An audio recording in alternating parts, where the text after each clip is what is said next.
Barca fans कैसे हो तुम लोग। आगे हूं मैं एक और बार्सिलोना की वीडियो लेकर, जहां पर हम आज जो कुछ भी बार्सिलोना में हुआ वो सारे के सारे इवेंट्स कवर करने की कोशिश करेंगे। और आज की जो वीडियो होगी ना, वो थोड़ी डिफरेंट एंगल से जो है वो मैं बनाने की कोशिश करूंगा, बात करने की कोशिश करूंगा। और स्पेशली मैं कोशिश करूंगा कि मैं गोल कीपिंग के एंगल को लेकर बात करूं और सारी चीज़ें जो इस वक्त हो रही है बारसा में उसको कवर करूं। इसी तरह डिफेंस को लेकर मैं बात करूं और लेफ्ट विंग की जो पोजीशन है उस दर बार्सिलोना क्या सोच रहा है, क्या कुछ वहां पर हो सकता है और क्या एक्टिविटीज चल रही हैं, तो उसको भी हम जो है वो इस एंगल के साथ जो है कवर करने की कोशिश करेंगे। तो यार वीडियो को आखिर तक जरूर देख लेना, और वीडियो अगर आपको अच्छी लगेगी तो वीडियो को लाइक भी कर देना, और चैनल अगर अभी तक आपने सब्सक्राइब नहीं किया तो चैनल को जरूर सब्सक्राइब कर लेना, क्योंकि बार्सिलोना की डेली रूटीन की जो भी अपडेट्स होंगी वो आपको इस चैनल के ऊपर मिलेंगी। सबसे पहले हम ना लेफ्ट विंग की बात कर लेते हैं, और लेफ्ट विंग में इस वक्त जो हमारे पास अवेलेबल प्लेयर हैं वो है आंसू फती। और आंसू फती आपको पता है कि मोनाको जो है वो बिल्कुल जाने वाले हैं। जो आज की अपडेट है पहले वो मैं आपके साथ शेयर कर देता हूं, और वो ये है कि फैब्रिजियो रोमानो ने इस चीज को कंफर्म कर दिया है कि भाई मोनाको और बार्सिलोना में ऑलमोस्ट सारी की सारी चीजें डन हो चुकी हैं, और आंसू फती जो है वो मोनाको को बहुत जल्द ज्वाइन करने वाले हैं। और ये एक लोन डील होगी। इस डील में बाय ऑप्शन भी होगा, और प्लेयर के साथ जो है वो सारी की सारी चीजें जो डिस्कस हो चुकी हैं, कंप्लीट हो चुकी हैं। सिर्फ मोनाको और बार्सिलोना के दरमियान कुछ फाइनल डिटेल्स बाकी रह गई हैं, वो भी जब हो जाएंगी तो फिर हेयर वी गो जो है वो हो जाएगा, और आंसू फती ऑफिशियली लोन के ऊपर जो है वो मोनाको को ज्वाइन कर लेंगे।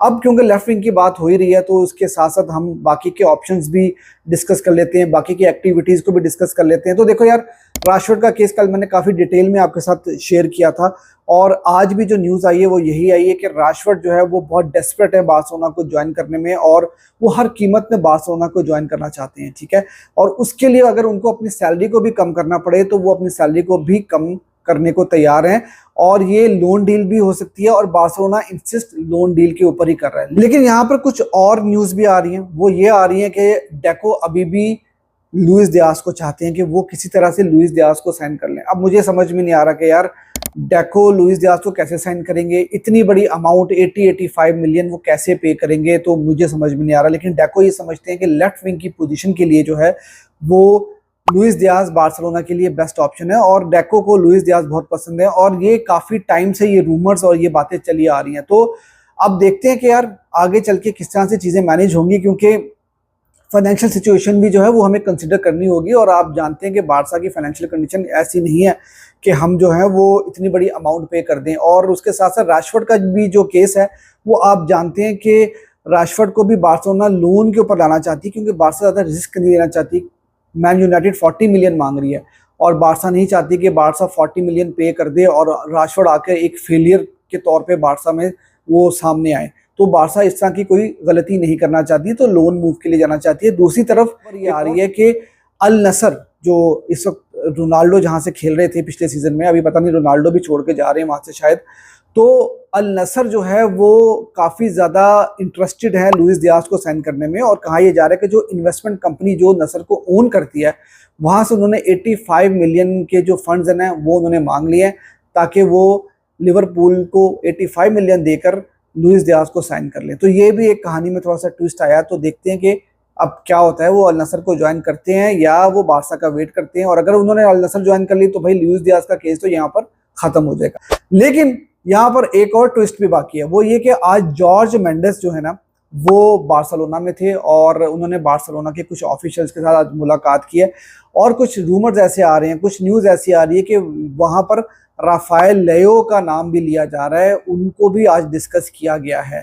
तो अब ये भी एक कहानी चली आ रही। देखो, मैंने कल की वीडियो में भी आपको बताया था कि बार्सिलोना ने लुइस डियाज, राशफोर्ड, इनके अलावा भी 2 और प्लेयर्स के नाम जो है वो शॉर्टलिस्ट करके रखे हुए हैं। पॉसिबिलिटी हो सकती है कि राफेल लेओ का नाम हो सकता है कि उन बाकी के जो 2 प्लेयर्स हैं उनमें हो, तो इसलिए उनको डिस्कस किया जा रहा है। लेकिन आज जो है वो ये रूमर्स भी आए हैं कि राफेल लियो भी डिस्कस हुए हैं बार्सिलोना में। तो लेट्स सी कि आगे आने वाले दिनों में बार्सिलोना क्या मूव करती है। अब मैं बात करना चाहूंगा डिफेंस को लेके। आपको पता है कि जोनाथन था बार्सिलोना के साथ काफी ज्यादा लिंक हो रहे थे, और यहां तक न्यूज आ गई थी कि बारसा का उनके साथ एक प्रीमियरी कॉन्ट्रैक्ट जो है वो हो चुका हुआ है। और अभी रिसेंटली ये हुआ है कि बायर्न म्यूनिख जो है वो जोनाथन ताह को साइन करके ले गई है। और आज जो न्यूज़ आई है वो न्यूज़ कुछ ऐसी आई है कि अरोहो जो है ना वो बार्सिलोना में रुकेंगे। बार्सिलोना का कोई मूड नहीं है अरोहो को सेल करने का, और ये भी खबरें आ रही हैं कि बार्सा को कुछ ऑफर्स भी मिली थी अरोहो के बारे में, लेकिन बार्सा ने उन ऑफर्स को रिजेक्ट कर दिया। मुझे पता है कि बार्सा फैंस, इवन कि मैं खुद भी जो है वो अरोहो की परफॉर्मेंसेस से ज़्यादा खुश नहीं हूँ, स्पेशली यूसीएल को लेकर, क्योंकि पिछले सीजन में उनकी जो पीएसजी की मिस्टेक थी उसकी वजह से हम नॉकआउट हो गए थे, और इस बार भी जो इंटर मिलान का गेम था वहाँ पर उन्होंने अच्छे से डिफेंड नहीं किया, जिसकी वजह से हम लोग शायद जो है वो इंटर मिलान वाला गेम भी नहीं जीत पाए और हम नॉकआउट हो गए थे यूसीएल से। तो कहीं ना कहीं हम बार्सा फैंस जो हैं वो उस चीज़ को लेकर अरोहो को काफ़ी क्रिटिसाइज भी कर रहे थे, और थोड़ी सी नेगेटिविटी भी हम लोगों में पाई जाती है। लेकिन फ्लिक जो है वो कुछ और तरह से सोचते हैं, और वो ये समझते हैं कि अरोहो जो हैं वो अभी भी बार्सिलोना को बहुत कुछ ऑफर कर सकते हैं, और वो उनकी एबिलिटी से जो है बहुत ज़्यादा मुतमईन है।